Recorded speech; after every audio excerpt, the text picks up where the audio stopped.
So should be hearing it here. Shouldn't be any sound from there, but we'll see how that goes. Um, and we'll see how this goes off of here.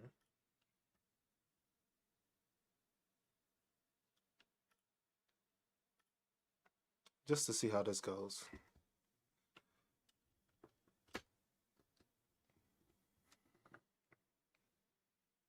It says live paused. Did I pause it? Oh shit.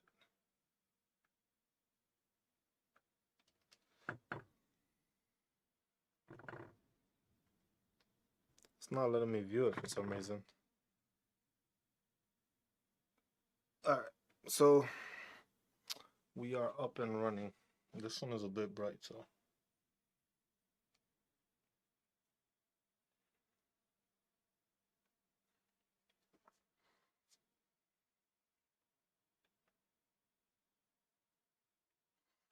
We'll just run it this way.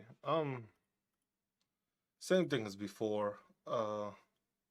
Just having conversations on the ongoing. Could say nonsense or whatever y'all want to call it. I don't even know what to call it anymore. It's like I don't really have a specific to point out anymore when it comes to this. We are, we going through the motions of all the stuff that's changing, all the interesting stuff that's going on. And what I started doing was I started paying attention to more of what's going on with the people in charge. So, like, most people are not paying attention to what's going on with the government. Uh, most people are not looking at the whole aspect of these are the things that are going on. These are the things that Congress is pushing. This is the stuff that Congress is actually implementing. This is the stuff that Congress is trying to implement. This is the stuff that Congress is going to cut. This is the stuff that Congress is saying they're not touching. But what they're doing is that they're doing like a loop around effect towards what they're trying to do. So they're not directly making bills or creating these things to basically anger you directly. But what they're doing is that they're doing it in a circumventing way to basically make it seem like, you know what? We're not directly doing this to you, but the ramifications of what they're doing is what's going to cause the consequences down the road. So when I say it that way is like when you see these bills being passed, right? A lot of these people, a lot of people are looking into, the no tax on tips, the no tax on this. We're not touching Medicaid. We're not touching any of these big entities, Social Security and stuff like that. We're not touching Veteran Affairs, which is a big one. But the thing is start looking at it as a over the top perspective kind of thing. Because that's one thing that most people have been missing out on. So a lot of people have been looking at it in the way of, hey, we are reducing this. We fired how many people through the VA? We fired how many people through the national forest? Like these people take care of the forest because nobody else does. You got those fired. You got the people fired from the nuclear facilities. You had that hearing where it was, I'm not sure, I forget, she was like chief of something through the VA, and it was Representative Takano. If you don't know who Representative Takano is from California, he is you filing for sinitis, rhinitis, toxic exposure. That's the man you got to thank. Kellen, what's up? That's the man you got to thank for that, because Representative Takano from California was the one that sponsored the PACT Act. So if you go on my TikTok, the previous videos, it's like one video, just a snippet of just me on the bottom and Takano grilling the the lady, and he's asking her questions. He's just like, so who ordered you to, fire these vets? Because as of now, if you look on VA News, and we spoke about this already, there's been over 2,400 veterans that have been fired. She just said it was 1,400, and if so, I'm okay. So that was 2,400 veterans have been removed from the VA. So if we look at it that way, right, it was just like we don't know what these positions are exactly. We know that these people were on probationary periods. Now, my thing is like some of these people.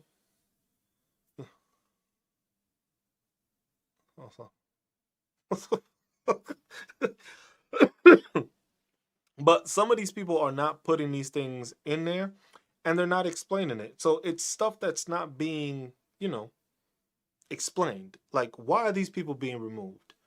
Why are these people not, keeping their jobs? Now, I understand not all of them are great workers, but you mean to tell me all these people were terrible workers? Because the thing is if you look at that, you look into it, you can see that in that situation and that hearing, that more than who knows how many of them were not evaluated. So you're firing these people wasn't because they weren't doing a good job. It was because you just wanted to fire people. Because you didn't actually have a performance evaluation to figure out why these people were losing their jobs or why these people weren't doing their jobs. You just basically said, you know what? These people are on probationary periods and we're just going to fire them. But then you have a person that's in charge of this that goes into Congress, has a committee, speaks in front of the committee, but cannot answer any direct questions while she's being grilled. The only thing this lady was doing was she was repeating the same question. It was like, Representative Takano, I would love to answer this, but something about the regulation. And he's like, look, I'm asking you these questions because it's like a follow-on questions. It was just like, so who gave you this information? Who told you this information? Who ordered you to start firing these people? There was no, she couldn't answer. She was like, oh, I'd like to talk about it, but she didn't answer. Then it goes to, he produces the letter. So the letter that was actually sent out to these veterans or to these people in the VA that were going to lose their job, it's her signature on it. So she signed the memo that was sent out to these people, but keep in mind that this memo, she didn't even write it. So this was something that was sent from higher up above that she chose to, you know what, say, I'm going to put my name on this, sign off on it, and then go. So literally, she wasn't even really doing her job. So if that isn't fraud, waste, and abuse, what do you classify that as? You have a person that was directly involved with this that didn't even write the memo but signed off on the memo and then sent it out. And then when asked, hey, who is directing you to fire these people? She couldn't answer, or she didn't want to answer. She said she would put it on the record. I didn't see the complete thing. I just saw that portion of it, and after that, it was just like it ticked me off because it was just like, you mean to tell me that you're in a congressional hearing and people are asking you to answer a straight up question? Because it wasn't like it was something out of the ordinary. It was very simple questions.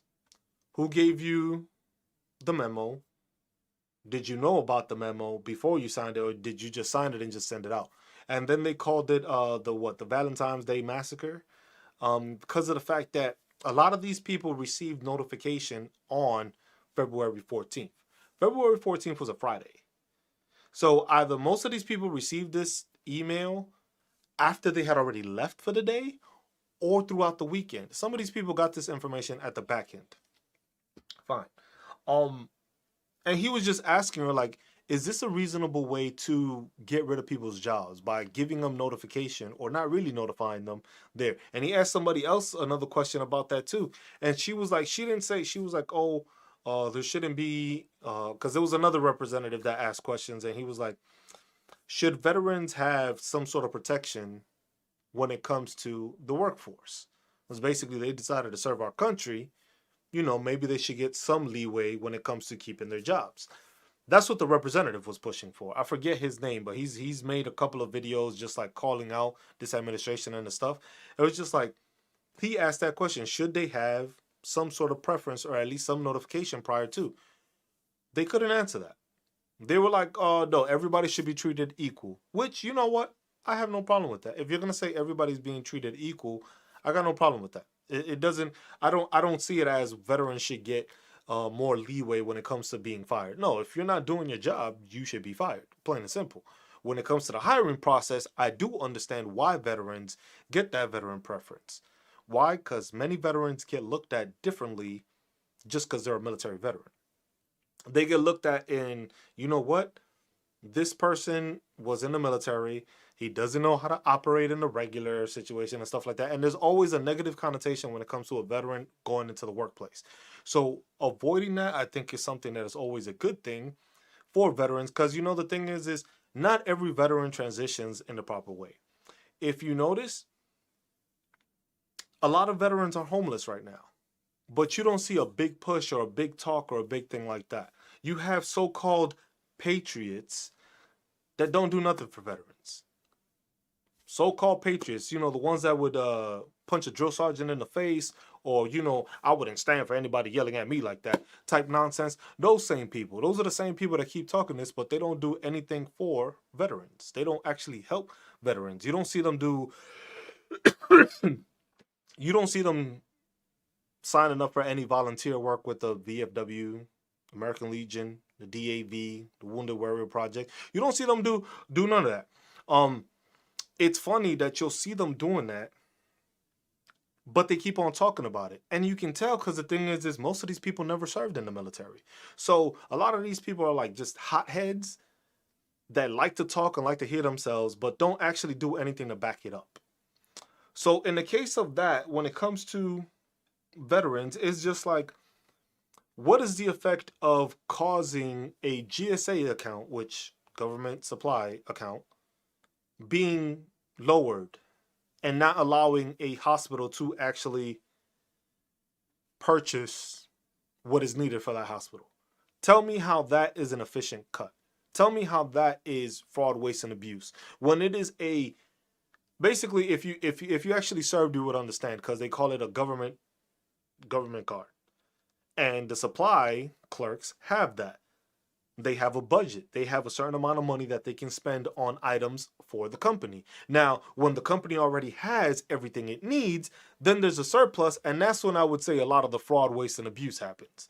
But when it's stuff that's actually necessary for veterans, like to get medications or to get to order bed sheets for veterans in case they have to stay in there, or they need medications, or they need certain things in the facility to make sure the facility is operating well, you're going to reduce the money that they receive for that. Now, that's not directly taking away money from veterans, is it? No, because all these idiots, and I'll say it that way, all these idiots are basically going to tell you, like, hey, you know what? That is fraud, waste, and abuse. Mind you, you've never taken care of a veteran before. You've never understood what a veteran is. And that's what it is. A lot of patriotic pretenders. Country needs conscription for all able-bodied people to serve at least 2 years in the military or national service to the country, mainly for those who aren't medically clear. I wouldn't say, look, we don't need conscription. We don't need a mandatory service time. That's not necessary in this country, because this country will have people volunteer to do it. It's an all volunteer force. It's an all volunteer force. There's no mandatory you have to serve. Everybody that's in the military right now is there. These GSA car stuff is fake news. I'm not gonna say it is. I'm not gonna say it's real. I'm not gonna say it's fake. But the thing is this is the way that it's gonna be circumvented to show you that, oh, the VA is messed up. The same way, I had to mention about this earlier. The same way you saw how the VA News and the secretary wanted to make sure to put that out. Like, we've processed over 1 million claims in the fastest time, faster than what we did the previous year. And this administration is trying to take, say they did it. Now, the problem I have with that is that a lot of veterans ate that up. A lot of veterans are just like, oh, wow, this administration is doing great. They've processed over 1 million things in less time than they did last year. But then they fail to realize that it's fiscal year 25 they're talking about. They're not talking about a month ago. Because last I checked, Donald Trump just took over on the 20th. The VA secretary, Doug Collins, he didn't take over for what, like 2 weeks ago when he was actually confirmed? So you mean to tell me that this man came in and in 2 weeks, they just happened to process everything so fast? But that's the thing that people don't report on. That's the thing that most veterans don't look into and don't think about and don't understand. It's just like, that shit didn't happen that way. It's from October 1st, meaning a lot of this stuff happened still during the Biden administration. And like I said, I don't give a damn about the politics of it. But it happened during the Biden administration. From October 1st till now, till January 20th, anything that got processed was under Biden, right? But why did that happen? People don't talk about that and don't want to look into it or want to be naive about it. The PACT Act came out. When the PACT Act came out, there have been over an extra 2 million more files opened, basically, and claims opened because of the PACT Act. Why? Because you have Vietnam vets, you have Gulf War vets, you have Desert Storm vets, shit, you have Afghan and Iraq vets that are basically coming out. It's like, you know what? Y'all needed help because we put y'all in toxic exposure. We had y'all by burn pits. We had y'all stirring shit, literally, inhaling that fumes or sleeping next to it or whatever the case in these areas.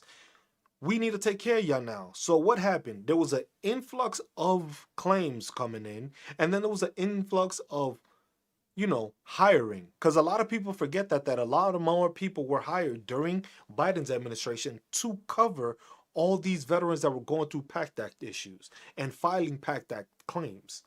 So you mean to tell me that most of those people that got hired during the Biden administration that helped assist with the PACT Act were fired? Because you got to remember, the PACT Act came out on August 9th of 2022. First day in action, August 10th.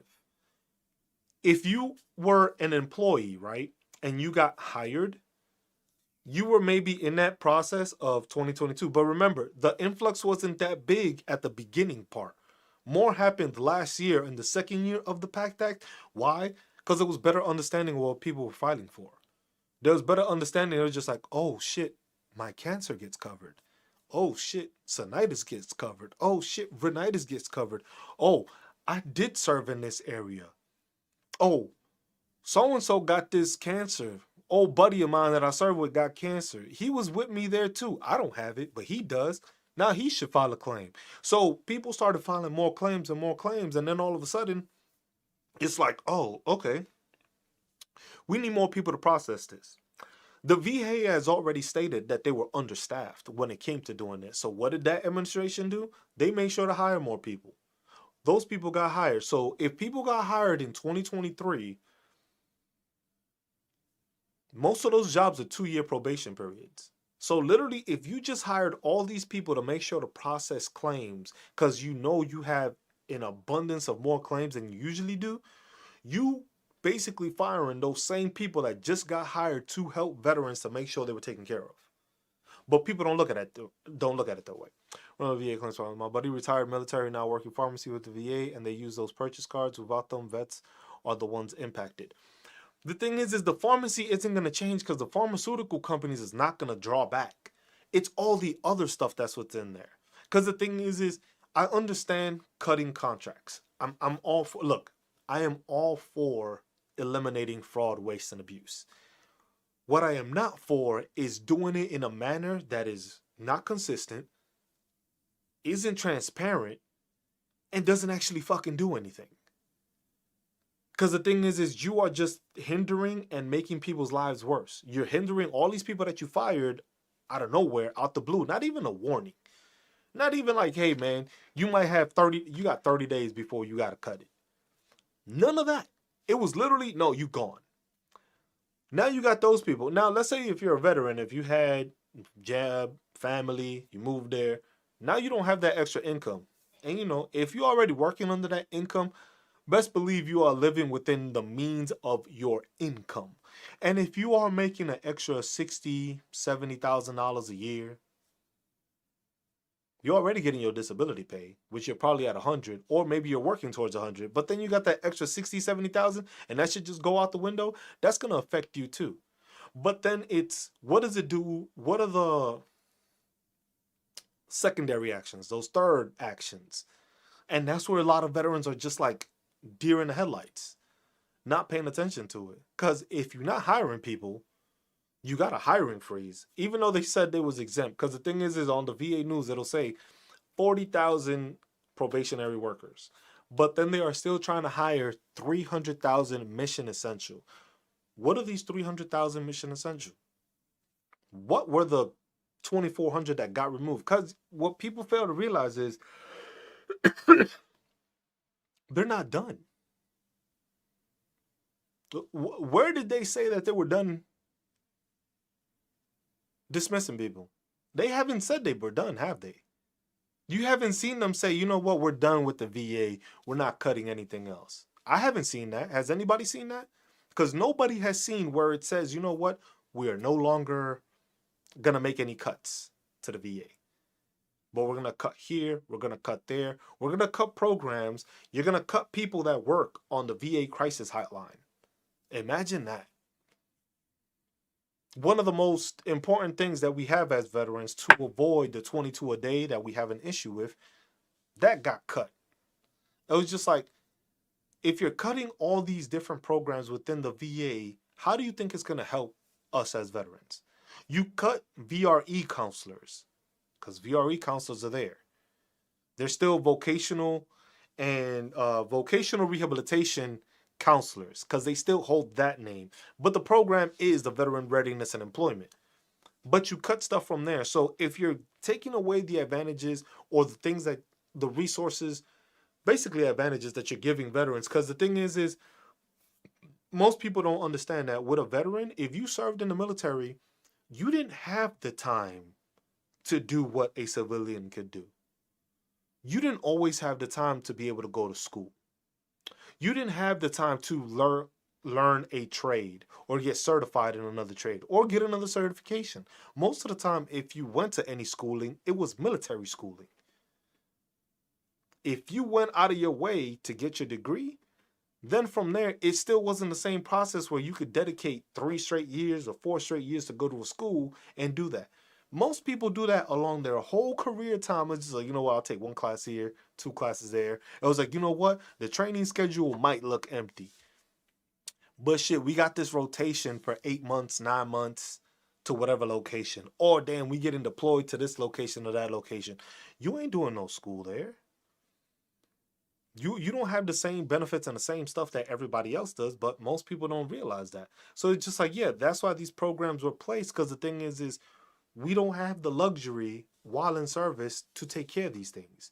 We don't have the luxury to be able to look out for people or to look out for ourselves most of the time. Sometimes you get the chance sometimes. It's not all the time. But then that would also depend where you're working at. Who's your supervisor? Who are your leaders? Are they pushing for education? Are they not pushing for education? But now if we just remove that shit entirely, it's like, fuck it. Why not, right? But then the other part of it is the amount of veterans that have not read Project 2025. And most people will just still try to be naive about that fact.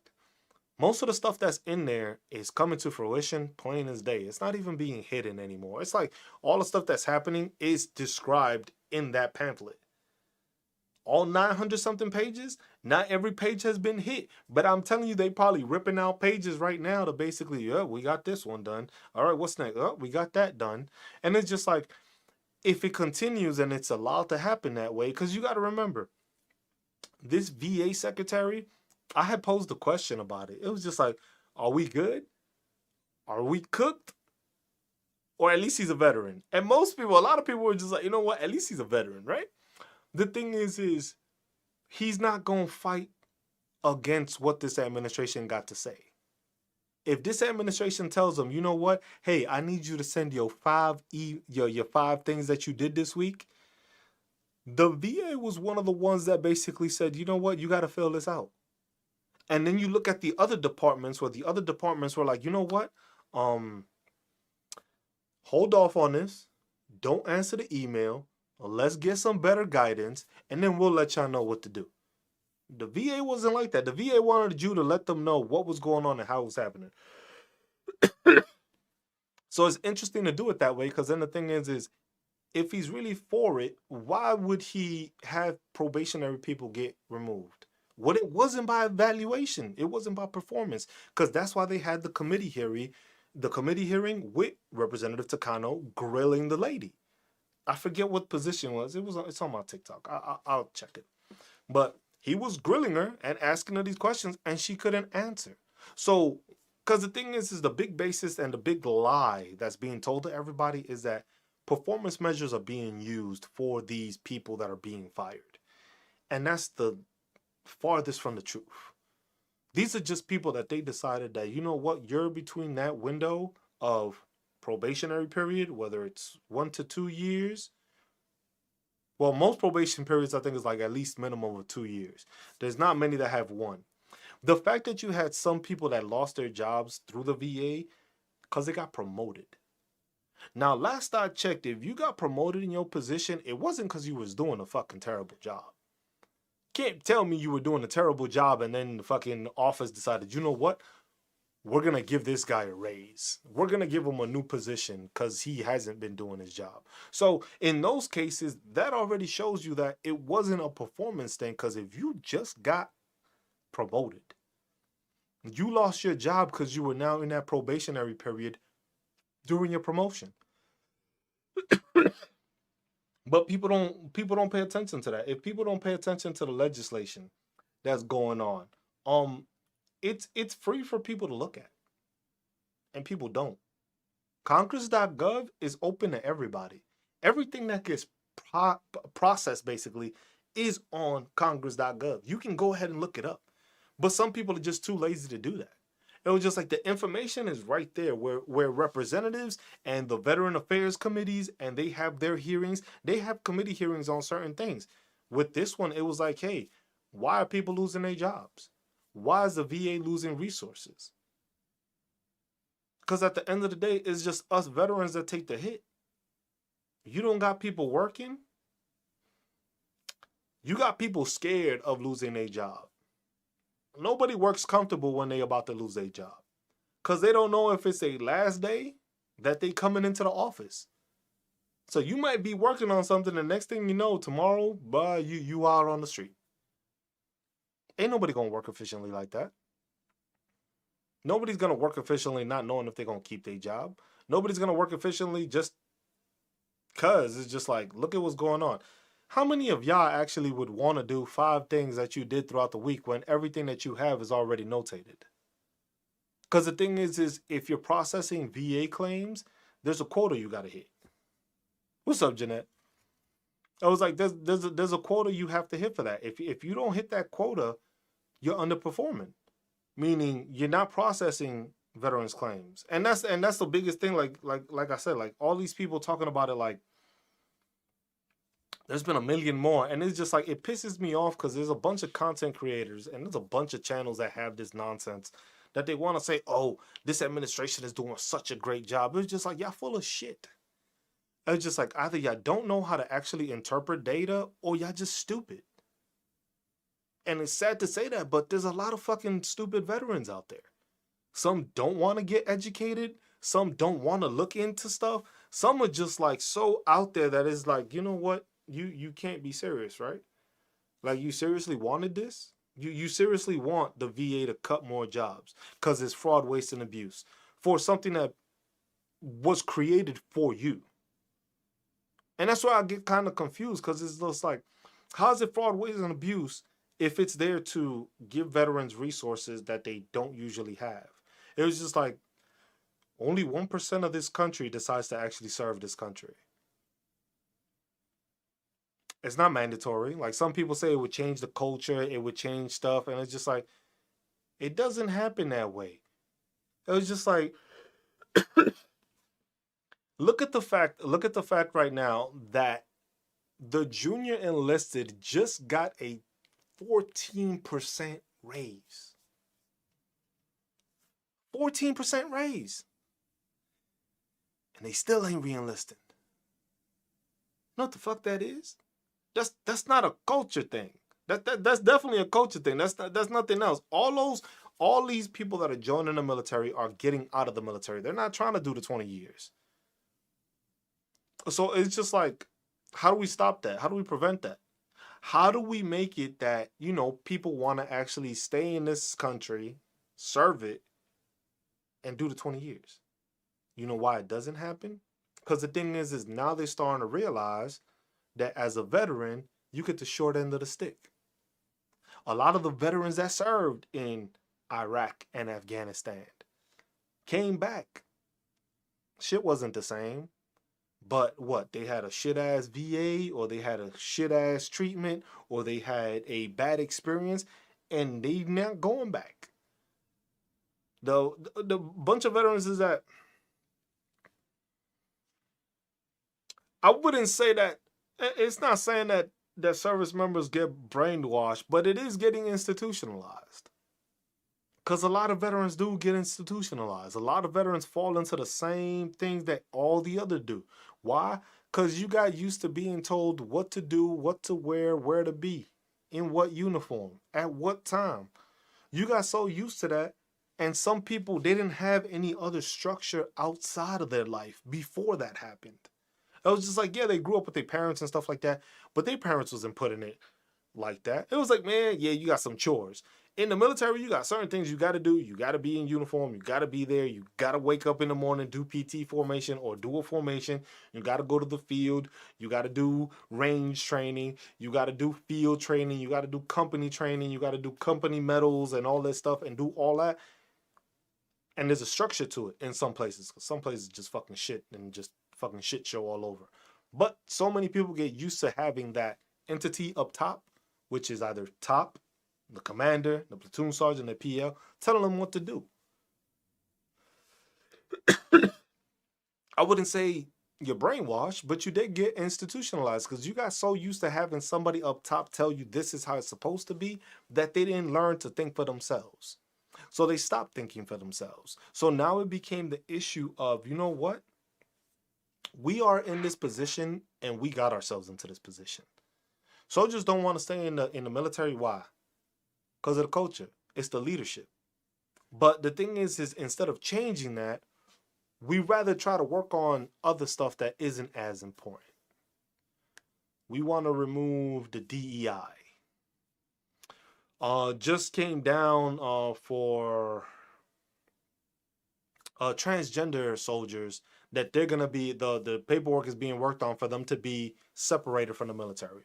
Now, as a vet, do they get the same benefits? Is there going to be some wording in there that says, oh, well, you're a transgender vet, you're not going to get benefits, or you're not going to get certain benefits? Because they already cut those programs for veterans. They don't want you to be transgender as a veteran. They don't want you to be transgender while you're serving. So they're already cutting these things, but these people actually served. These people actually decided to take an oath. These people actually decided to volunteer. And now you're just kicking them to the curb? Some of these people are great soldiers.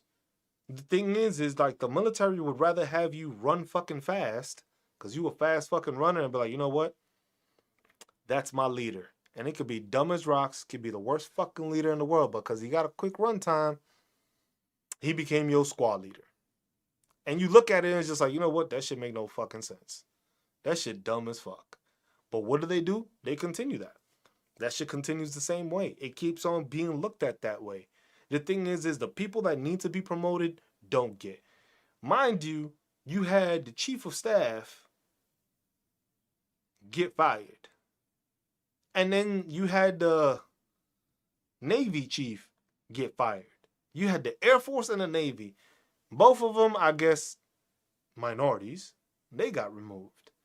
So You keep painting this picture, and it's just like, what does it come to? What does it become? Where do we end up at after all of this?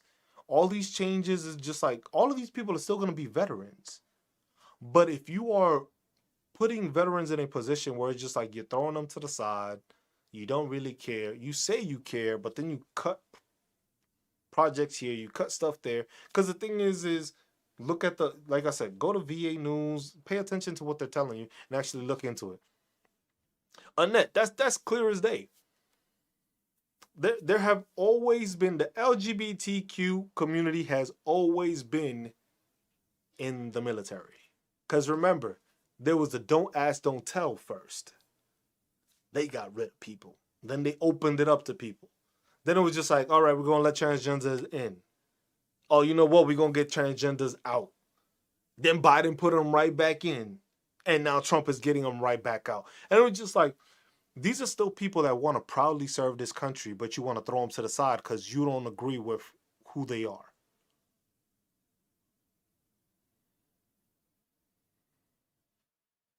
How can we get an explanation for that? Because the thing is you have sexual predators that are still in the fucking military. You still have seniors that are doing fucking craziness, and they just get what? They get to retire with their benefits?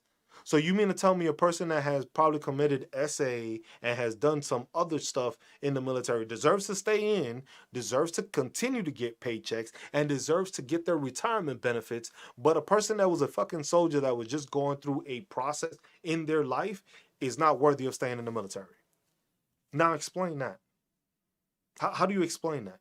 How do you make sense of that? That somebody that's transgender still does their thing, but then you have somebody that doesn't do their fucking job or is a senior leader and is caught doing something that you know, they know without a doubt they shouldn't have been fucking doing, but then you get rid of the other soldier because he was transgender?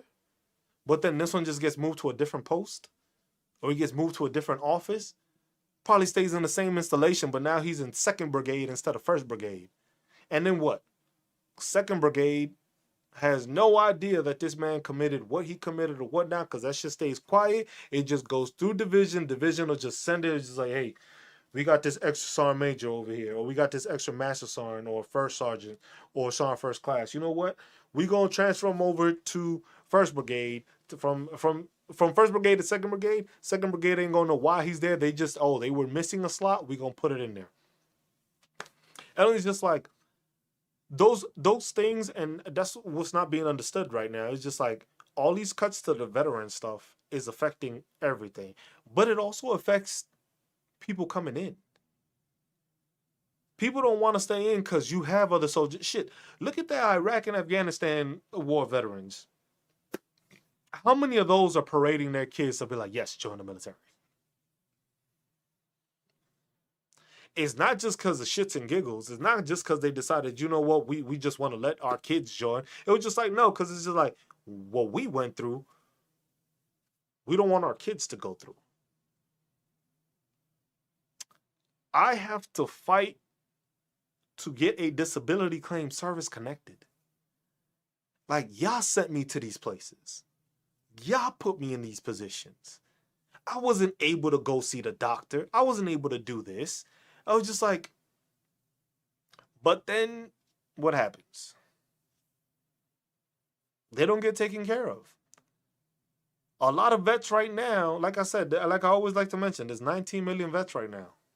19 million in total, veterans all over the world. Alive. I'll say that, alive. 19 million. Only 8 million use the VA.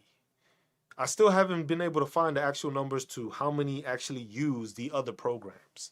But it's not because they don't want to use them. It's because most of them have no fucking idea what they are. But yes, Annette, they're just like,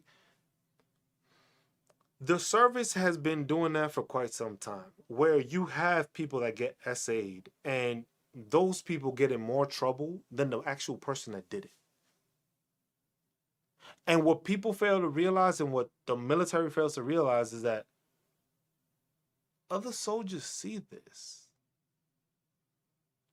It's just like, this isn't like, maybe back in the day, when there wasn't cell phones, information was not being passed along or passed along quicker to let them know. It's like, hey man, you heard about that fucking first sergeant? He got caught doing this, and that. That shit spread like wildfire now. That shit come out. That shit is out and about. The whole installation knows because somebody put it on a TikTok or they put it on a Facebook or they put it on this or they put it on that. And it's just like, that first sergeant did this, and that. And then when it gets big enough, then that's when you end up noticing, oh shit, this shit is on the fucking nightly news. It was just like, you hear all these stories, and then you have the issue of having soldiers disappear. Just straight up disappear. It was just like, you have them disappear, you have all this stuff, and it's just like, you wonder why people don't want to join. You wonder why vets are hard-headed to say anything. It was just like, most of our female population doesn't want to say anything. Why? Because most of the time they get ridiculed, or they get told it's a lie, or they get blackballed on the back end of it. Because it's just like, oh, you were trying to ruin this person's career. I wanted to serve 20 years, but could only serve 4. And then it happens. The thing is just like, no matter how long you served, if you're not being taken care of on the back end, people don't give a shit. It's like, most people in the civilian world don't give a shit about veterans until they start hearing it, and then they be like, oh, you get a check? People just start getting jealous. And then the easiest thing is just like, bro, the recruiting office is still open. Unless you over 43. The recruiting office is still open. Go join. You could go get the same benefits I get. But at the same time, this new generation of veterans is not going to have the same stuff. Because if you're making cuts and starting breaking down stuff now, by the time a soldier let's say a soldier joined this year. Shit, I just have a buddy of mine that just joined this year. He's going through the process. I think he's like in that waiting program. If he does 20 years, in 20 years, how do you think VA is going to be different? If it continues in the way it does. Because if they already cut the funding for these programs, it's not like they magically going to reopen these programs. If you notice that with our government, when there's a program in place, if that shit gets deleted or gets removed, that shit ain't coming back. Very rarely does any of those programs come back. The transgender soldiers coming back, that was one of the few things that actually came back. But that was because it was just Biden and Trump just fucking trying to one-up each other and going back and forth. That's the only reason that shit happened. Otherwise, would have never happened. Because Biden placed it. Trump was like, I ain't having it. Biden came back in. He was like, you know what? We putting this shit back in. And now Trump is doing the same thing and taking it back out. But nobody mentions that. But it's just like, if you can't serve the whole time, you should at least be, you're still being taken care of. But at the same time, a lot of these vets don't get that assistance. A lot of vets deal with mental health issues. A lot of vets, you can hit like, there's tons of channels. Because on YouTube, you don't see it as much. But if you go like on TikTok, you will see pages of just like smaller veteran communities. And it's people just talking about basically like war stories. It was like, oh, this happened. Oh, when we were here. When the insurgents happened, when we went into Iraq, when we had to get out of Iraq, like all those stories, you hear all that, and it's just like, you hear these stories, and it's just like, you can tell by the way these people talk, the effects of those wars on those people. The effects of how they would be able to talk about something, and then all of a sudden they go quiet.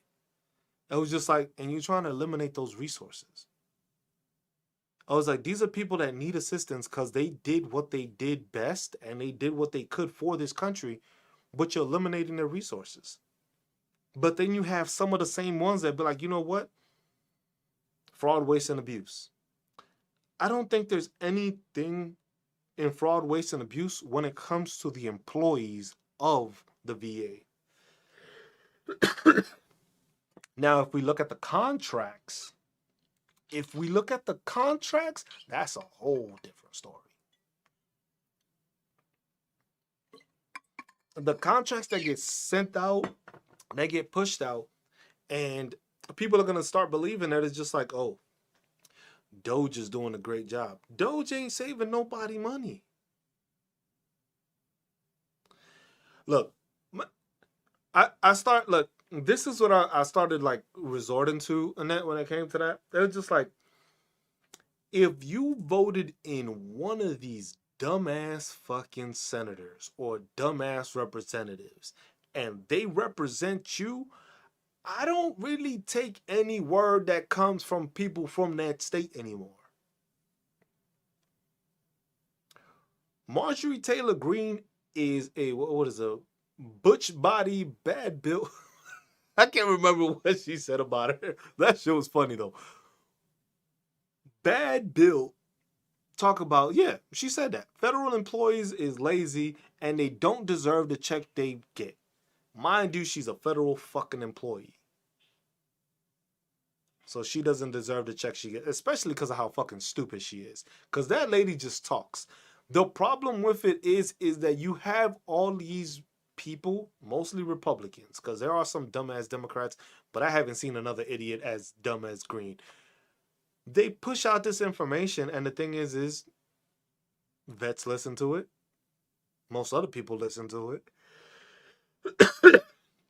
But mostly vets like to listen to this stuff.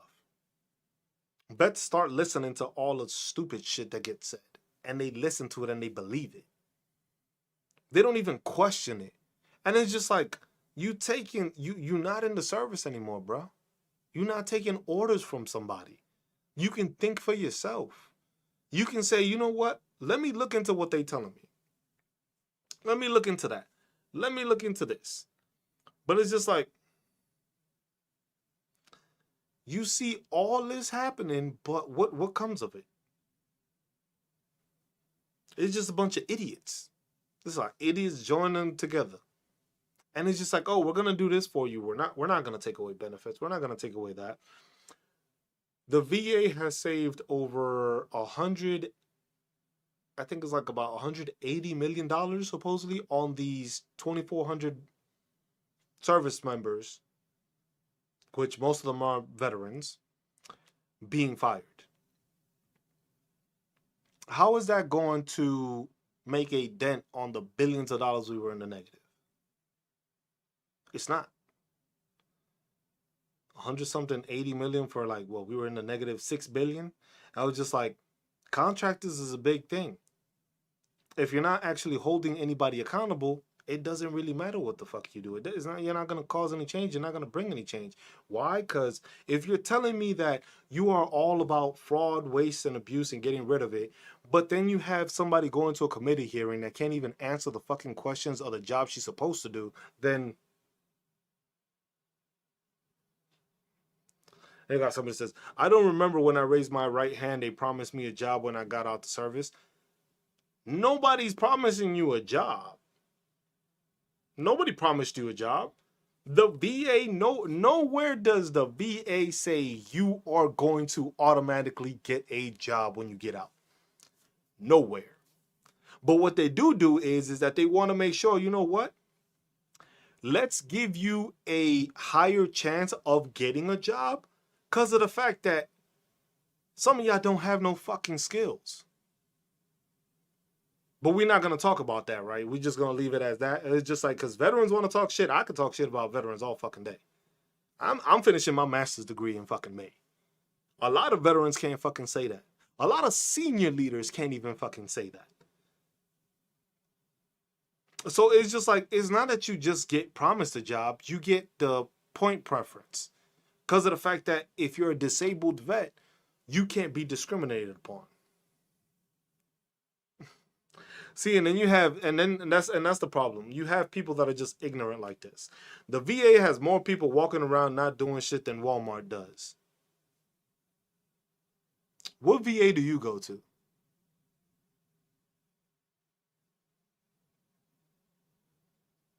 What VA do you go to if that's the case?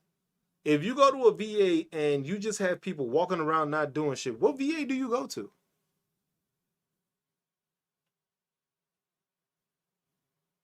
So you go to a VA in Ohio. Let me see. Republican state. Take a wild fucking guess. Just a Republican state? Just a wild guess? Republican state. Doesn't really have any kind of military presence in there. But what you're telling me is oh, it's a Democrat city. See, that's where I say the ignorance of being a veteran and not having the thought process. Where does state funding come from? Oh shit, like I just said, state funding. That goes to veterans affairs. You get the federal budget and you get the state budget. The federal budget gives it to the state. The state does what it does with it. So if your state doesn't have a good VA, that means that your state is not hiring properly, they're not taking care of you properly, and they don't give a shit. So if it's federal funding for the VA, you are receiving that money. What is your state doing with it? Because there's state homes. How many state homes do they have? Are your state homes trash? Because if your state homes is trash, that means that your state isn't doing a job. So the fact is that you want to call it fraud, waste, and abuse, but instead of holding the people that are in charge of that VA accountable, you want to blame it on a higher entity that has nothing to do with overlooking or looking into what your VA does. Isn't that crazy?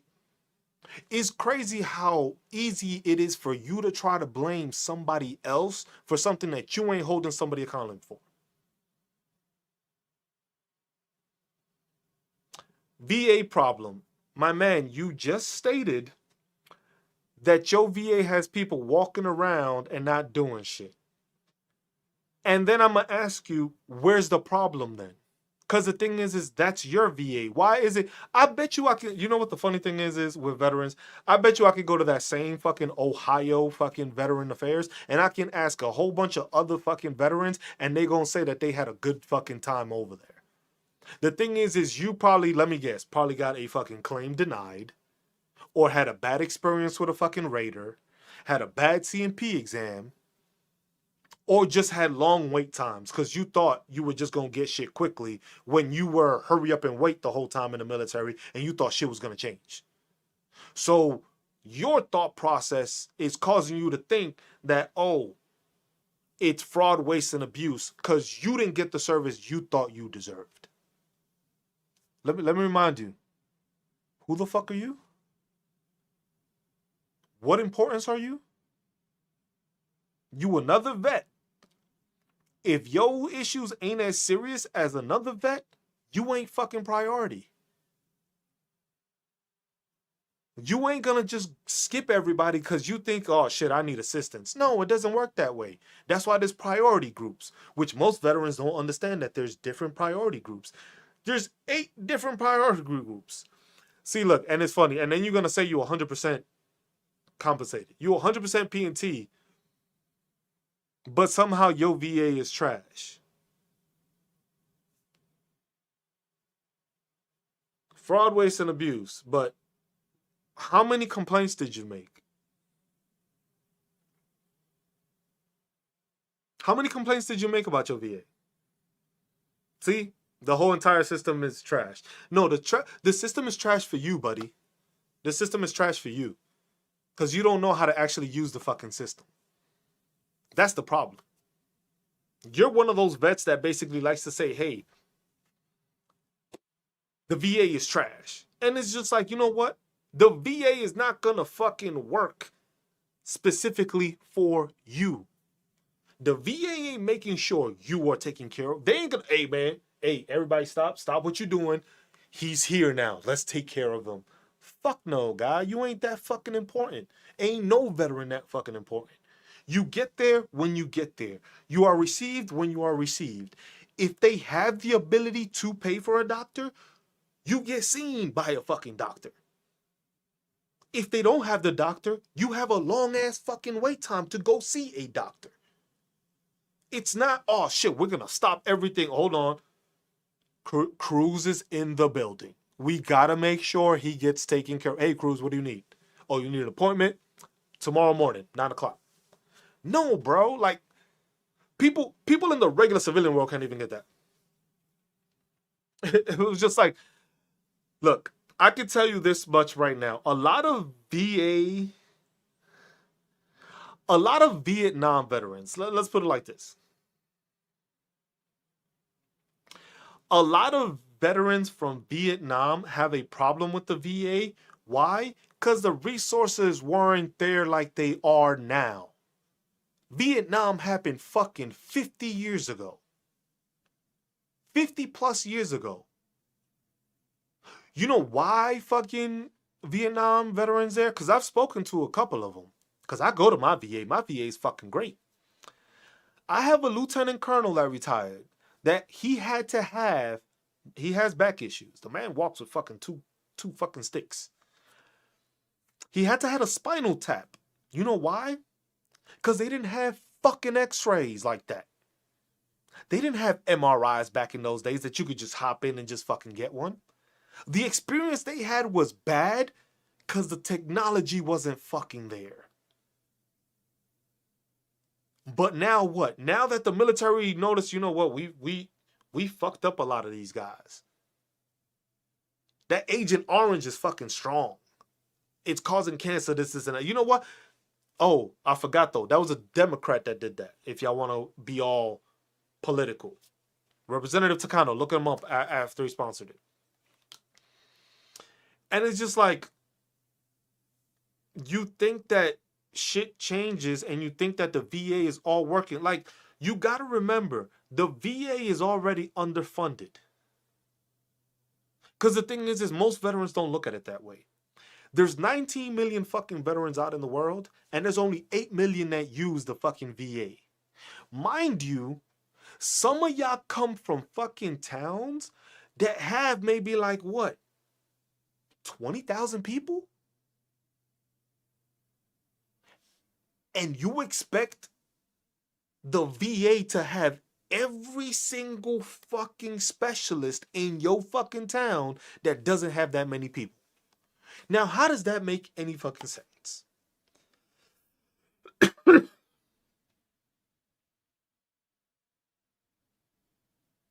How does that make any fucking sense?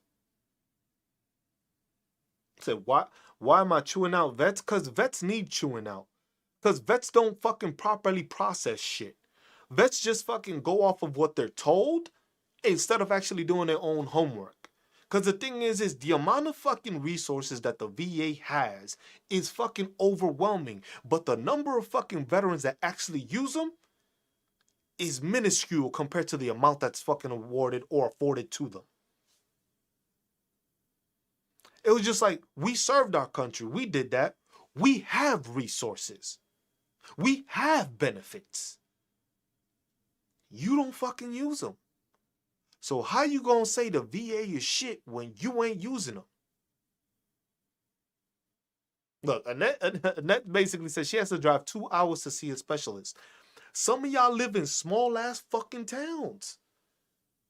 If you have a fucking neurosurgeon you have to see and you come from a small ass town, you expect what? You expect the VA to fucking create a neurosurgeon and make sure to put them in your fucking neighborhood or in your VA to make sure to take care. It doesn't fucking work that way. They don't get paid enough. And then people be like, oh, they get paid too much. It was just like, it doesn't work that way.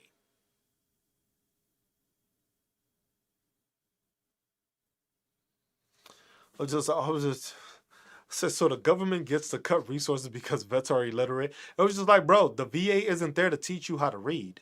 That's something you should have done on your own. But at the same time, you ain't asking questions. There's tons of veterans that know info. I do a workshop every fucking Sunday. And every single fucking Sunday, there's a fucking veteran that comes in here and be like, oh shit, I ain't even fucking know that. Did you ask? Did you bother to ask? Did you even try to inquire of what's possible through the VA?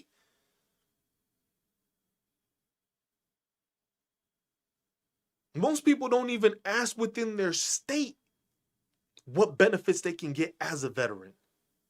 Because the thing is a lot of veterans, once they get out the military, it's just like, you know what? Fuck this shit. I'm done with this shit. I don't want to hear anything VA related. I don't want to hear about the Army, Navy, Marine Corps, fucking Coast Guard, Air Force. I don't want to hear nothing that has to do with the military. And then all of a sudden, when you want to decide to actually go and get care, all of a sudden the VA is shit because you don't fucking do your due diligence.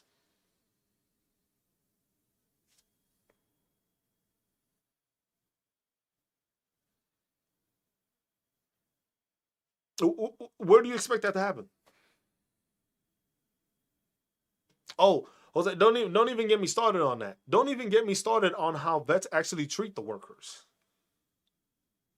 How some veterans just feel like they're fucking entitled to just get what they asked for.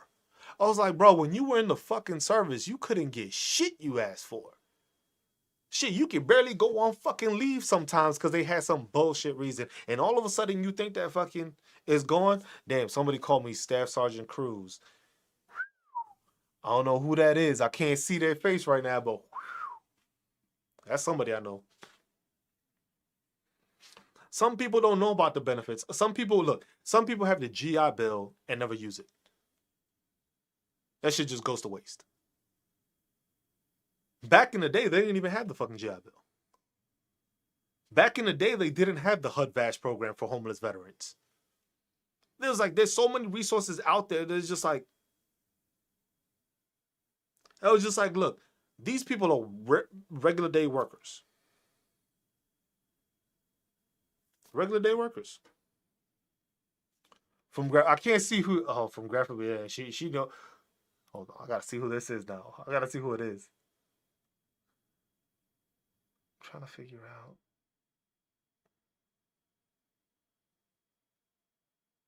But they know me from Germany. I'll leave it at that. But that's what it is. See, and that's a resource. Somebody there like Liz loves manifesting. She's a VA. She's worked with the HUD-VASH homeless program, primary care and caregiver support. The thing is there's so much fucking stuff there, and I appreciate you, Liz, for what you do. Because what I do is I just talk to veterans on Sundays, and I do a workshop just like going over the specific programs, specific parts of the VA claims, and that's what it was. But the thing is, most people don't fucking know that. Most people don't inquire about it. So it's like, yes, sometimes I do tend to talk shit about veterans because me, myself, as a veteran, I've witnessed this. I've spoken to many veterans. I speak to veterans every Sunday. Annette is a person that I've spoken to, and I had a little consult with her, just explaining to her how she can look about filing a claim differently because of the different time periods, the different eras and the different stuff. But the thing is, most people don't inquire about that. Most people go through the VA and they get a bad thing. Look, most veterans go through the VA, file a disability claim, have that shit denied, and then all of a sudden, oh damn, she even put the unit and everything.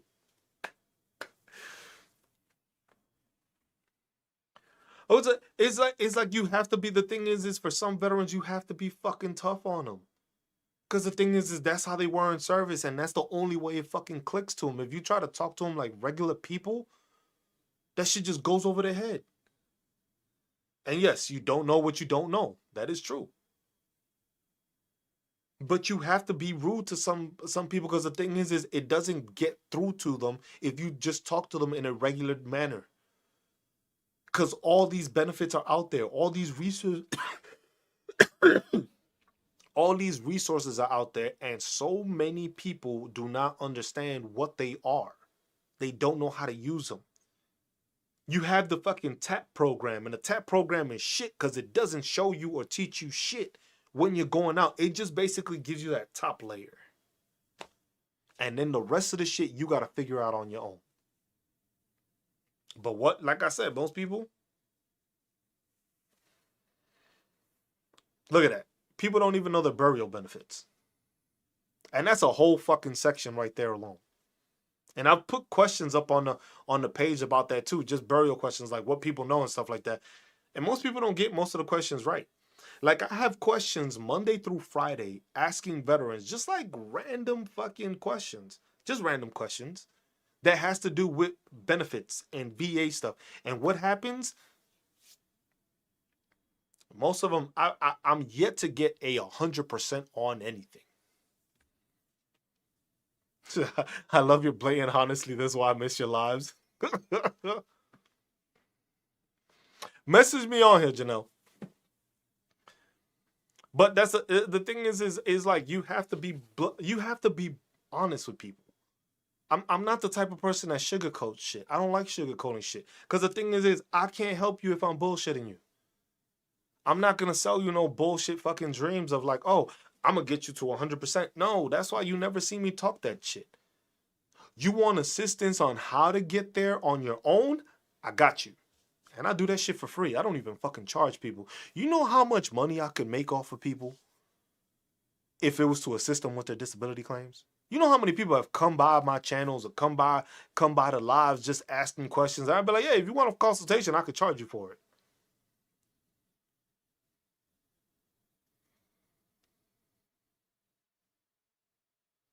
And that's the best way of putting it right there.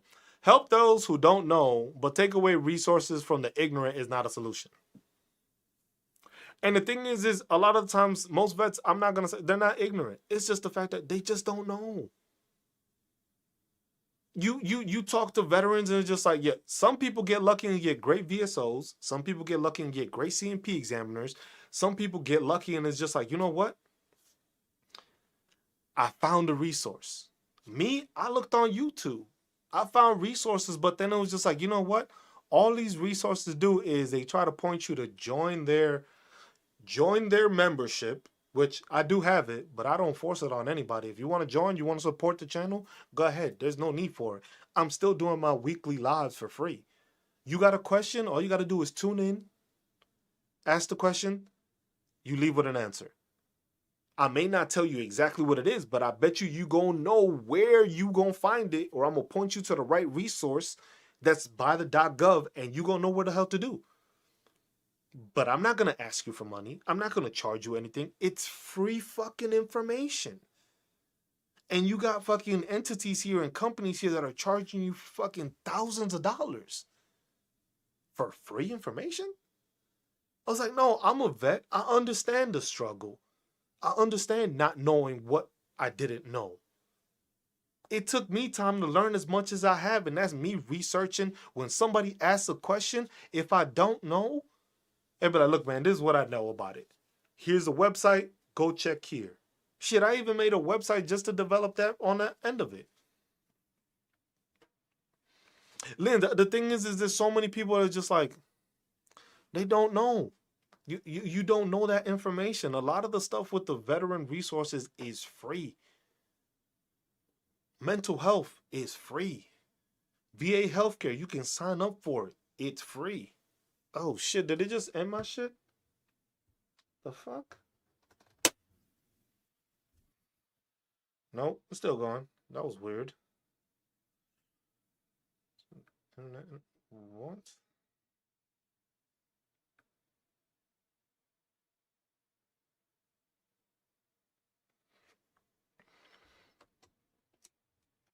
That was weird.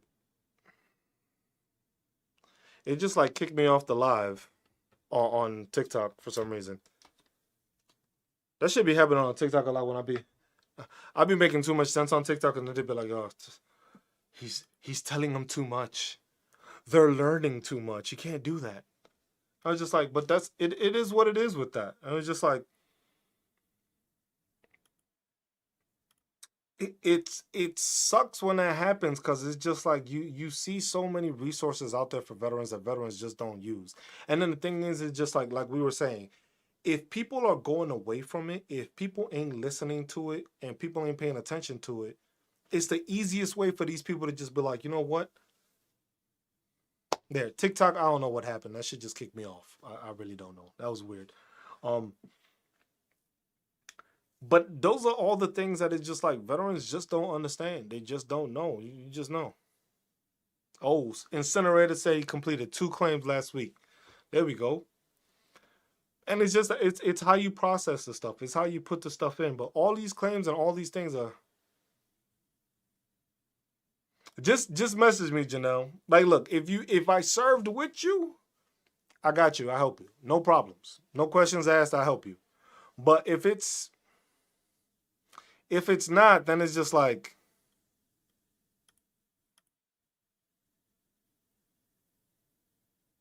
what can you do, right?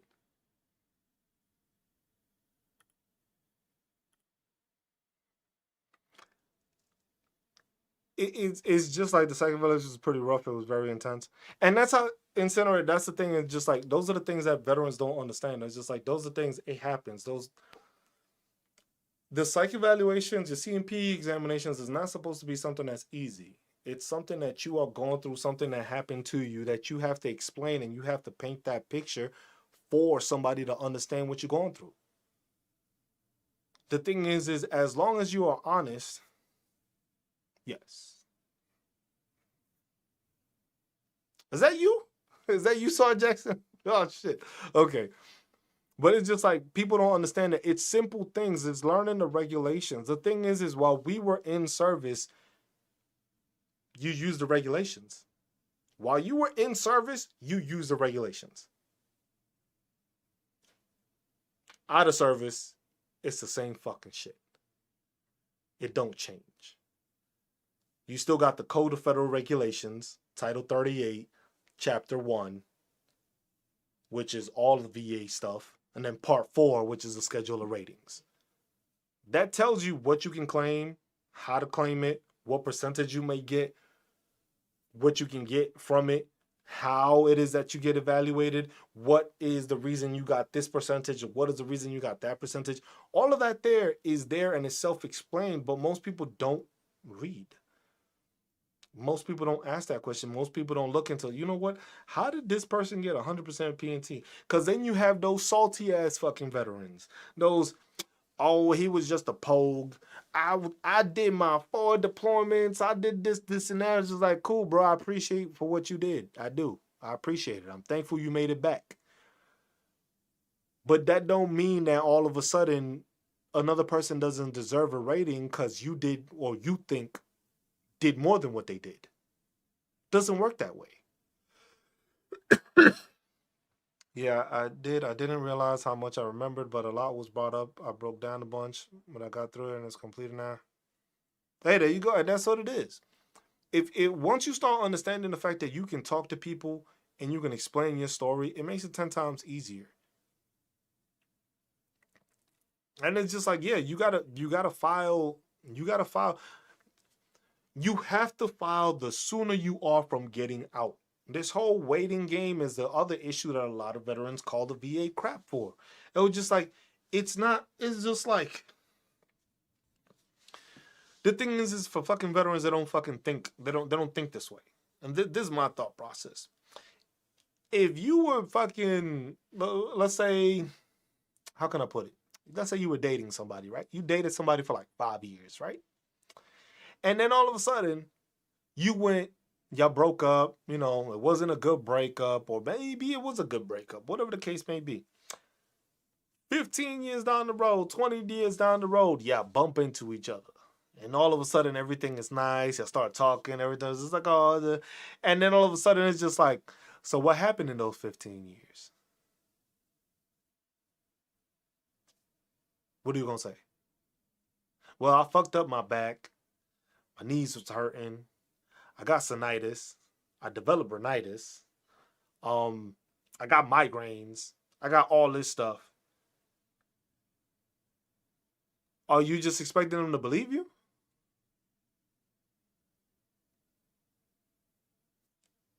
It's a question. Are you expecting these people just to believe you? I was just like, oh, I had 4 kids and they in college now and this and it was just like, is this how that worked? I was like, am I supposed to just believe what you got to say?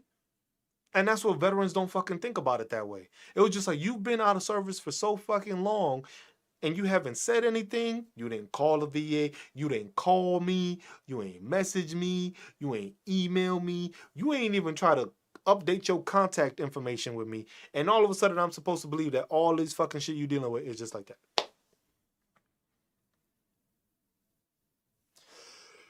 that.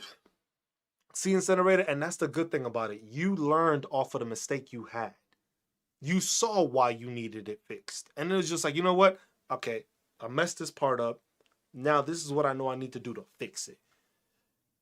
And that's how you get an appeal. Now the thing is your appeal may take longer, but the thing is you learned where your mistake was. A lot of veterans don't do that. A lot of veterans will just be like, you know what? I got this L, my shit was denied. I'm gonna be on my way. I'm not filing for it anymore. I'm not trying to fix it. The thing is most of those veterans don't even know if their fucking claim was actually correct in the first place. Most of those veterans don't even look in to see, you know what? I did do this.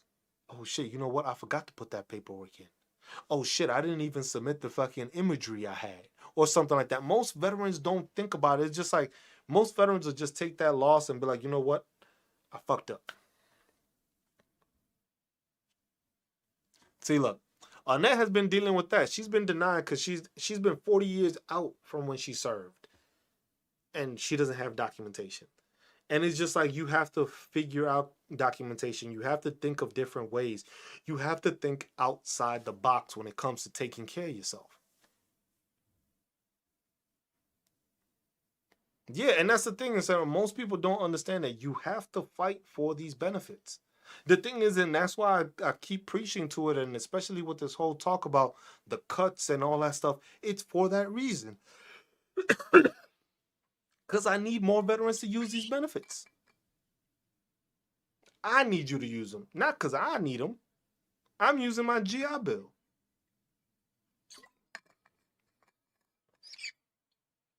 The VRE program, the VA home loan, all these programs are there, but if you're not using them, it's easy for this dumbass to just be like, you know what? I saved money by cutting this. And there you go. There's the fucking VA program where it's just like, oh, now you got to pay the down payment. Imagine that. Or you got to change it because we want to save money. Or you know what? Your process is going to take longer because you know why? We don't got enough people doing it. The thing is, Incinerator, I don't see, like I keep saying, I don't think they that fucking stupid to want to have vets lose their shit by taking away their disability compensation. I don't see that happening. I really do not.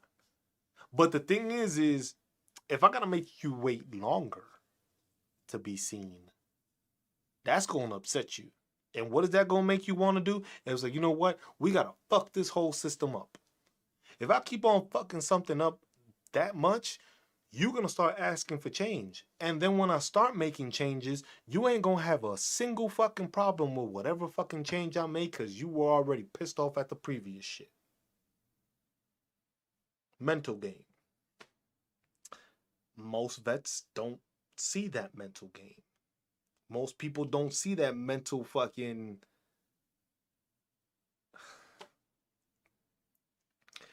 That mental fucking game that they're playing, most veterans don't fucking see. Because the thing is if I make shit worse for you, then when you do get that first thing, you're like, shit, this is great. When you came out that fucking NTC rotation or that deployment and came back and you had your first fucking, or you had R&R, whatever the case may be, when you first had that shit, you were living the time of your fucking life. Why? Because you was in the suck for however long you was in the fucking suck for. Whether that was a rotation, a deployment, a fucking NTC, a JRTC, whatever the case may be, you were having a shit ass time, and then they brought you, man, you were eating MREs for eating MREs for the past fucking month, and then you got that first fucking defect full fucking cooked meal that they gave you fucking lobster and steak. You were fucking on top of the world. Shit. But you didn't you were complaining about being in there, hating the shit, and then when you got that first good thing, they'd be like, oh my god, this is amazing. Best defect in the fucking world. It was like, no, bro, they just made one cooked meal. What's up, Chanel? I was just like, and people don't understand that. It's the same thing with the VA. You keep going to the VA, you keep having a badass experience, you're gonna say it's trash. And veterans continue to say it's trash. And you ask a lot of veterans, they'll be like, said privatize the VA, hire everyone, Everyone rehire them as contractors, and the VA will be an insurance company. The thing is that's not even far fetched to think about it. Because the thing is you want to make the VA so bad that the veterans have no problem with you dismantling the VA.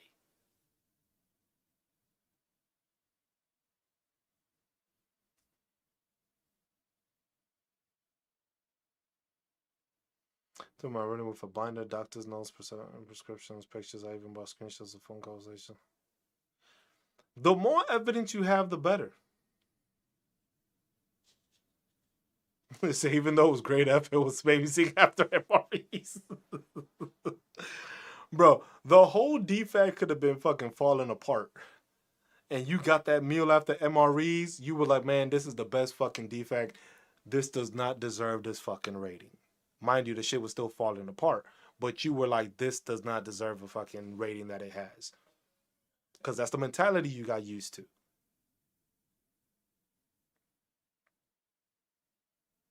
Every now and then, look, if y'all had a rough time in the unit, shit, after company layouts, you stay in all those late nights fucking laying shit out, sometimes in the rain, sometimes in the snow, and then they hit you with the, you know what? Zonk. Profile or not, just getting the fuck up out of there. And what did you forget? You forgot about that whole week of fucking layouts you were doing because you got that one zonk. It's the same thing. These people ain't dumb, man. These people know, most of them are veterans. People that work the system are veterans. They understand how the thought process is. They understand how veterans think. It was just like, it's easy to throw some veterans in for a loop because they'll just fall for that. They'll just be like, you know what? This shit sucks. They'll be like, okay, this shit sucks. We're not going anywhere with it. Said, you know, it's actually CAC. It's not CAC card. Just Devonator, just so that you're aware, it's CAC because it's Common Access Card. It's not Common Access Card. Just I just wanted to be an ass. That's the only reason I did that. But just for awareness purposes, we are the Veteran Awareness Project. Just to let y'all know, we are the Veteran Awareness Project. So we're just trying to make sure you are aware. That's it. But the thing is most people, like most vets, are not aware. Like I said, people start looking at the numbers. Look at the numbers of the stuff that they're processing. Look at the stuff they're taking care of. Like I said, the biggest issue I had and the biggest gripe I had was when these people made that announcement. It's like, oh, we filed over 1 million, processed over 1 million disability claims. Processed. Not completed. Meaning we've received 1 million claims, the fastest we have in this time period. Not we've completed 1 million claims. Not people have been awarded their ratings 1 million claims. Not we don't have any appeals through these claims. It's no, we processed them, meaning that they were able to receive them. And people don't understand that and they're like, oh, this is a great thing. No. Because the thing is, if you don't have people to actually process them because you can't hire more and you're firing a whole bunch, there's a backlog. There's some veterans already that have come up to me and told me in these channels that it was like, you know what? I received a letter from the VA saying that we apologize for the delay. Now, who else has ever received a message from the VA apologizing because they were taking too long? I sure as hell haven't. I know there's tons of vets that are still waiting on just something to move step 5 for how many months or step whatever how many months. It's just like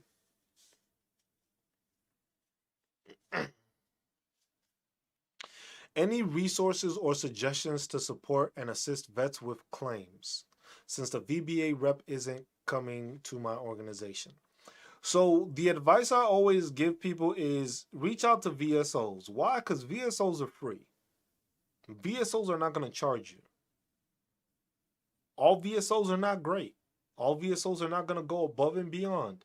But the thing is if you have certain questions, they can help guide you. A resource, the Code of Federal Regulations, biggest resource you got. I'm gonna put this in the chat. Give me a sec.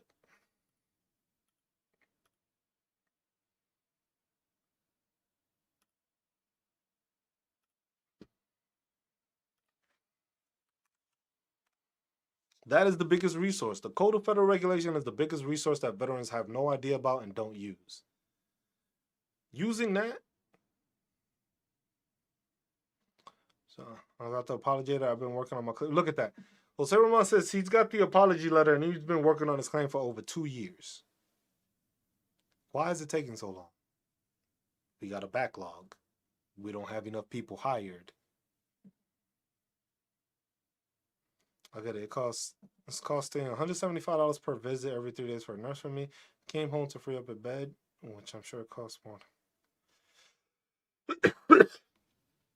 The thing is, it's just like there's like what makes me like what bothers me is like how are veterans processing this? Because the thing is they got so institutionalized with the fact that they got a doctor while they were in service. You ain't see him every day, but you go to sick call, and then they'll make another appointment, and then you can see them sooner. That shit doesn't happen like that there. It doesn't happen that way. You are not going to get seen right away through the VA. You jump in and fall into line with all the other veterans. When you were in active duty, you went to sick call, they got to see you because you were in sick call. You might have been waiting there for some time, but you got seen. Then they sent you to that PFC or that specialist that checked you in and said, like, all right, what's wrong with you? It's just like, all right, I'll put you on quarters. Or it's just like, nah, I need another appointment to get a referral, whatever. All right, we'll see you. We'll see you in like a week or in a couple of days. With the VA, it doesn't work like that because the thing is you have, let's say, whatever VA anybody attends, there's a certain amount of doctors there. Those doctors are not there specifically for you. Those doctors are not there specifically for a specific number of people. While you were in service, that PA was there for 1st Brigade or for this unit. So he was the doctor in charge of everybody in your unit. At the VA, it is this doctor may be in charge of whatever veteran falls under his grouping, or falls under his priority group, or falls under his specialty. If they don't have the specialty, can be seen by a specialist that don't exist. We got to send you elsewhere. But veterans will be mad like, hey, I got to drive fucking whatever amount to get to this location. Or it's just like, unfortunately, they don't have anybody else.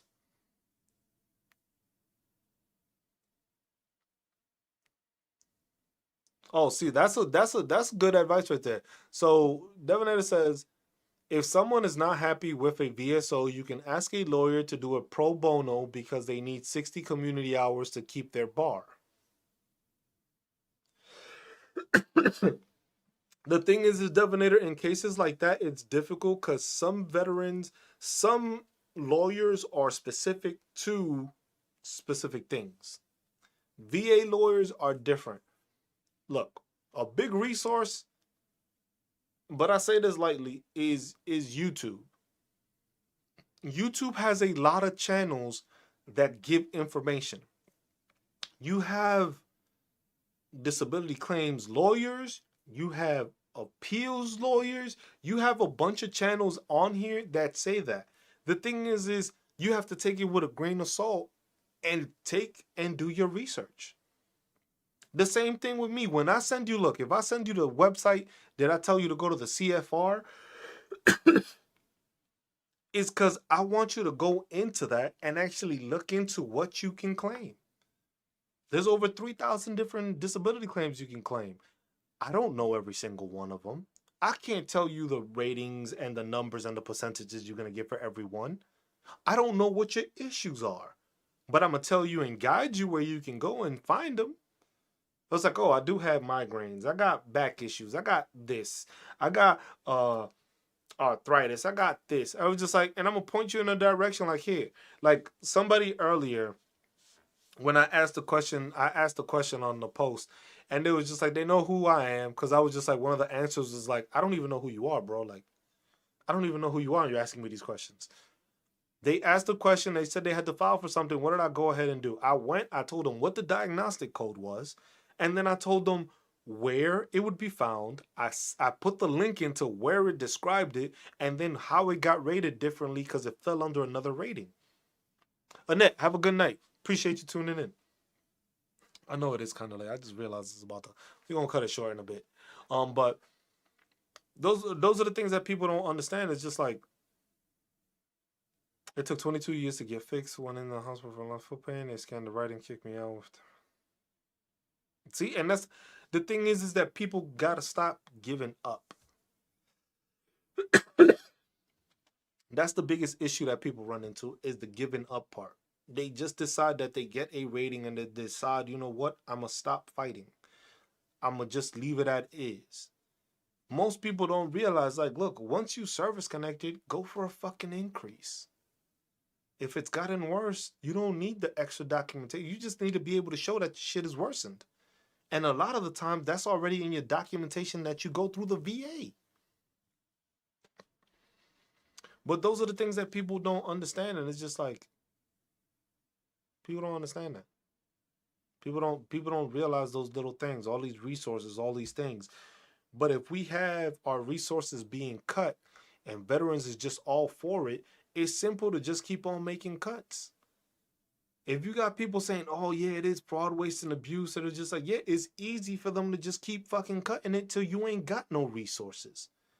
And now something that down the road you could have used, your buddy could have used, or even a future veteran could have used, is no longer there because you wanted to be selfish because you had a bad fucking experience. And just because you had a fucking bad experience doesn't mean that every other fucking veteran should suffer from it. Yes, you had a bad day at the VA. You had a bad fucking doctor. It happens. It fucking happens. Did you try again? Did you say, you know what? I want to talk to another doctor? No. Why? Because you got so institutionalized that got used to that, hey, man, I'm going to see this PA. This is the only fucking PA I'm going to see. And you think it's the same way on the outside, and it's not. Love for 10%.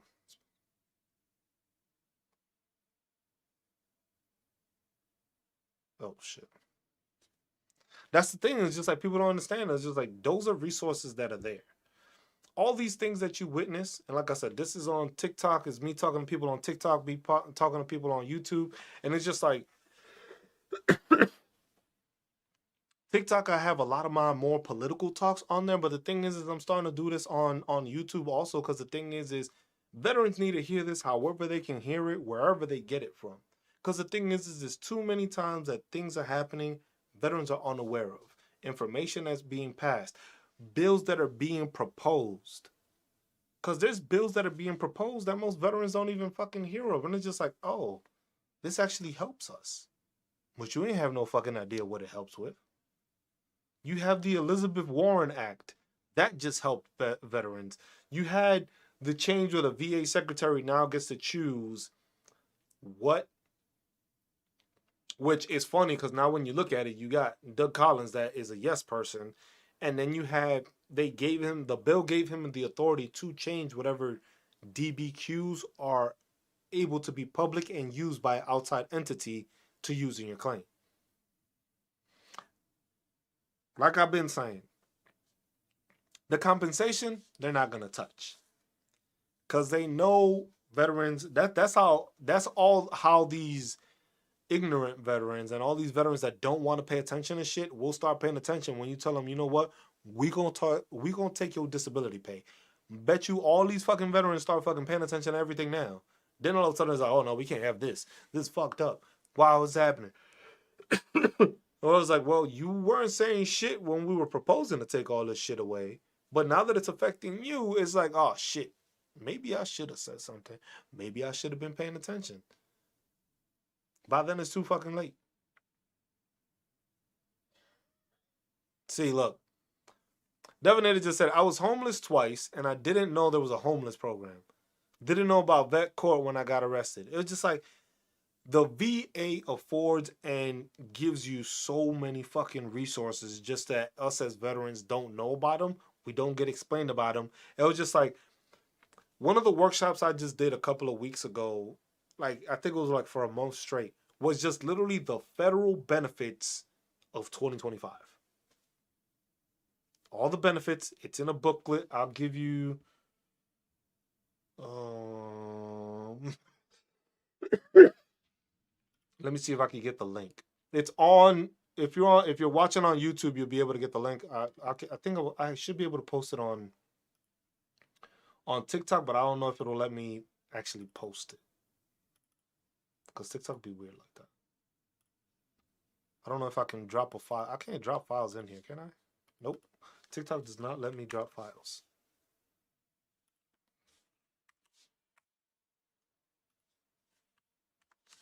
Why can't I? Hold on. Let me see if I can get the link for it because there's a link to this document.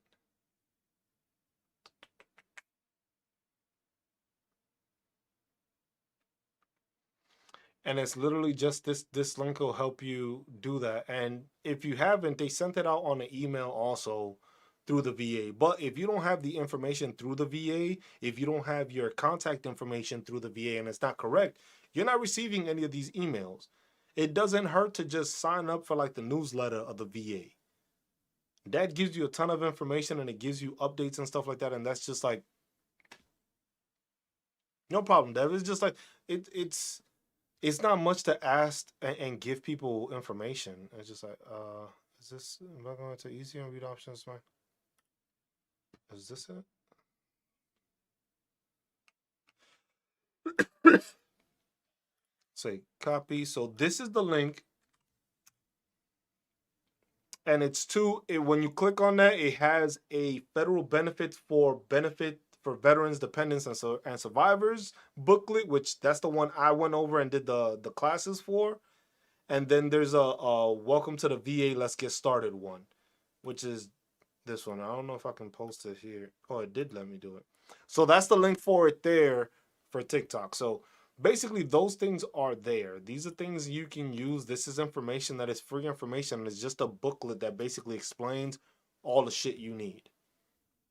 It tells you all the available resources that they have when it comes to health benefits. Like it goes over education benefits, um, healthcare eligibility, homeless veteran stuff, life insurance, mental health, My Healthy Vet, caregiver support, Chant VA, community care. It goes over that stuff. It doesn't go fully in depth into it, but it does provide you at least the information of where you have to go, websites, phone numbers if you need a call, so that way you can at least get a better knowledge of this stuff. It's free information and it's free resources that us as veterans don't take advantage of that were made for us. Some of these programs were created because veterans were struggling with something. The HUD-VASH program and the homeless programs were created because of the problems that we have with so many homeless vets. It's just like all these different things. The VA loan was probably because they realized, look, man, ain't none of these fucking soldiers affording fucking $20,000, $30,000 saving on this shit when they barely getting paid.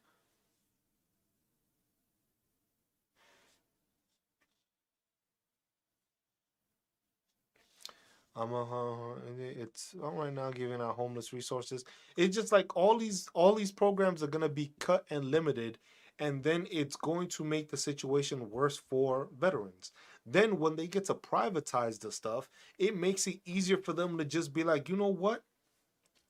This is now a private entity. When's the last time y'all had a private entity take care of you?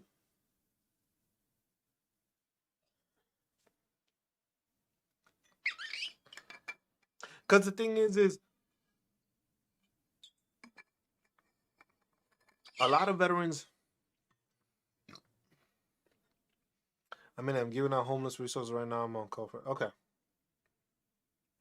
And that's the thing. Is just like a lot of this stuff is there. People don't use it. If you don't use it, it's not going to be used. Plain and simple. People don't use the VRE program. You're not going to get the benefits. People don't go get mental health taken care of or go see a psychiatrist, go see a therapist, go see a counselor. This shit is there for you to use. If you having issues, mental health issues, you got the crisis hotline. But they cut some of those people off too. But see what I'm saying? Like all these things that can actually benefit veterans is slowly being stripped away. We're gonna pay you. Because the thing is that's what most veterans concern themselves with. The disability pay. They don't concern themselves with everything else. VRE, VA loan, small business grants or grants for fucking businesses or programs to develop businesses. Um Shit, on active duty, most fucking service members don't know about tuition assistance or the credentialing assistance. Like these are all things that are there. It's just not pushed out to people and people are not aware. So the more we can educate people, the more awareness we can spread, the more these resources are being used and the more resources are being acknowledged by these veterans. So like I have the website, vet awareness, vetawarenessproject.com. Is not the biggest resource or the biggest thing right now, but it's a work in progress to try to alleviate the abundance of different things and just showcase like, hey, there's this resource, there's that. There's another one that there's the Reddit page that is veteran benefits Reddit page. And these people, this is some of the best. A lot of the resources I got and a lot of information was from them. And I'll put them in there too. Hold on, let me get their link.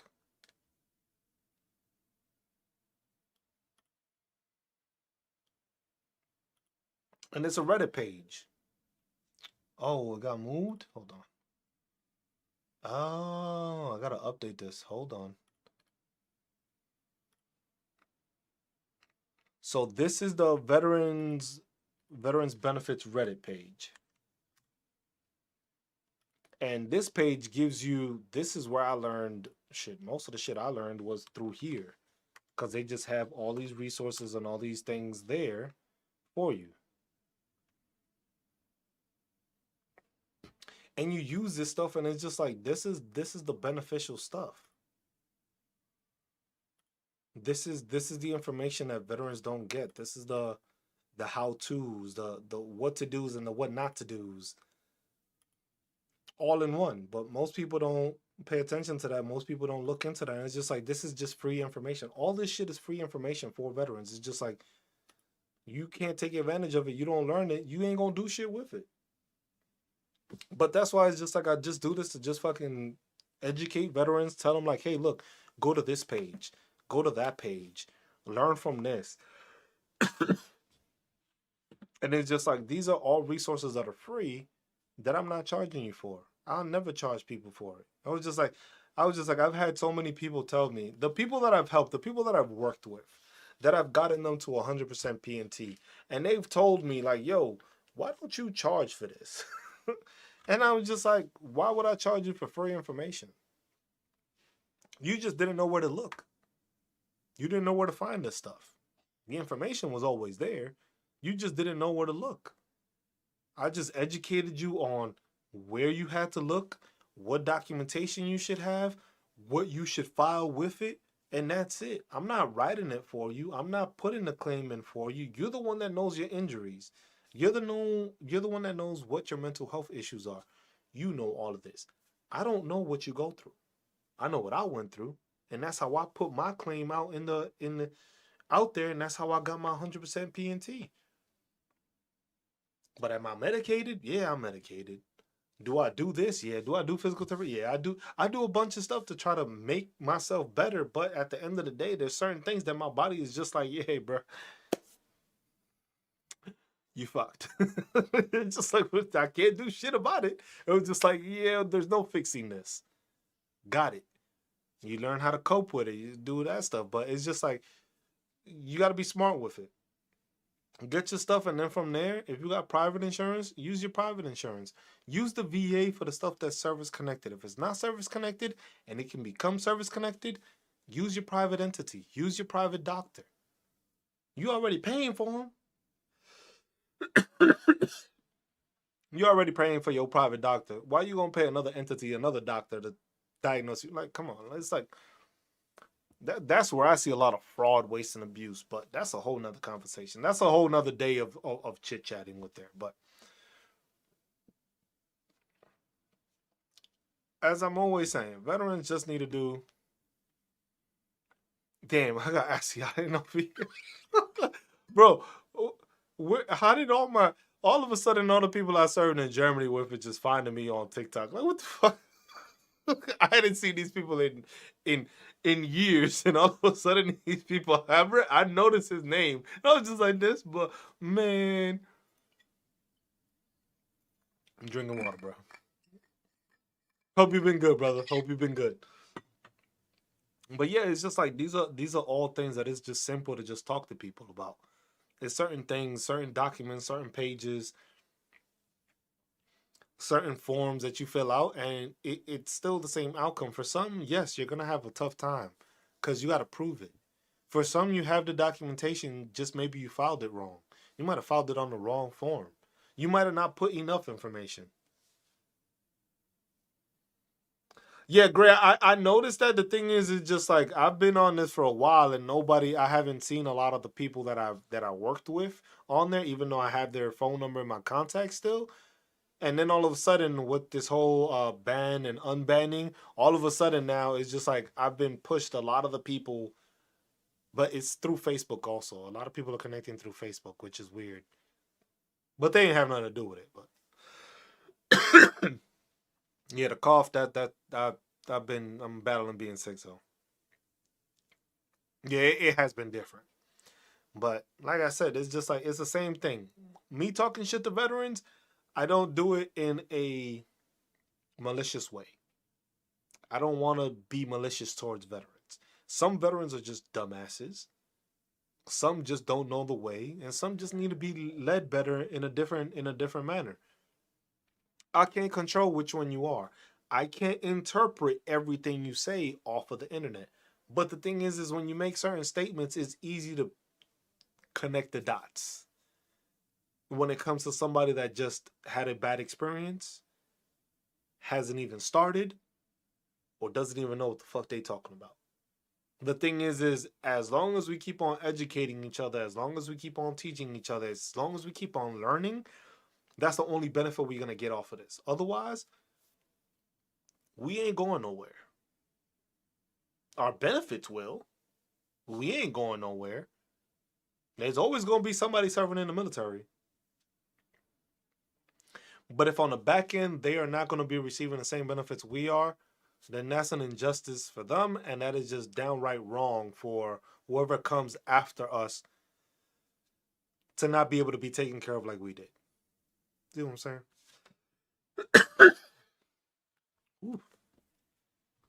But yeah, I'm gonna leave it. I'm gonna leave it on that note. Um, if y'all know me, y'all can message me. If y'all got questions, message me. I do a workshop every Sunday, 12 noon Central Time, Veteran Awareness Project workshop. If you haven't, check out the website, which is vetawarenessproject.com. Has resources there. It has the Nexus letter, a template for it in case you need it. It has all the DBQs on there. It has a bunch of VA forms. It has a bunch of different resources. Take advantage of the stuff. The stuff is there. It's free. I don't charge for any of this stuff. It's just basically educating and helping veterans to make sure that they're guided to the benefits they earned. Help teach other veterans. Help educate other veterans. Help other veterans out. Not everybody has the same issues. Not everybody goes through the same process. But to deal with it,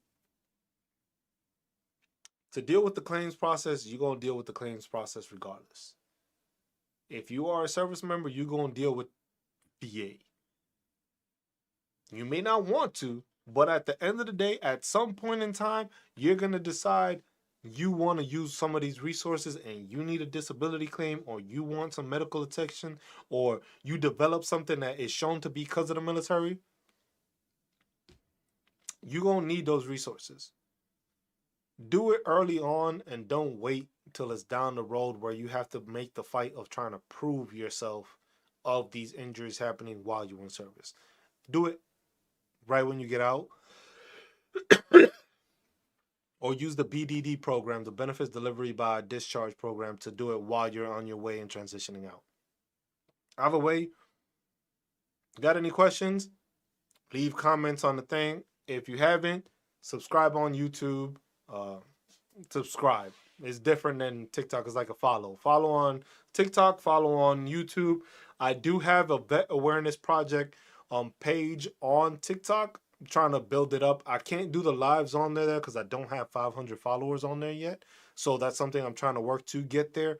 Once I have enough followers there, these chats, when it comes to veteran awareness and stuff like that, will be posted on that page. This page, my main page, will just be me talking shit about shit. But otherwise, take care of one another, be good to one another, look out for one another, and love one another, and stay marvelous while doing it, y'all. I'm just Cruz. This has been a Veteran Awareness Project chat or chit chat or another CruzTalks podcast. Check out the podcast. We'll be doing more of these and just adding these onto the podcast so that people can just rewatch these. And that's basically it. I appreciate y'all. Y'all take care. I will see y'all on the next one. And if anything, if I don't see y'all the next 2 days, I will definitely see y'all on Sunday. Peace.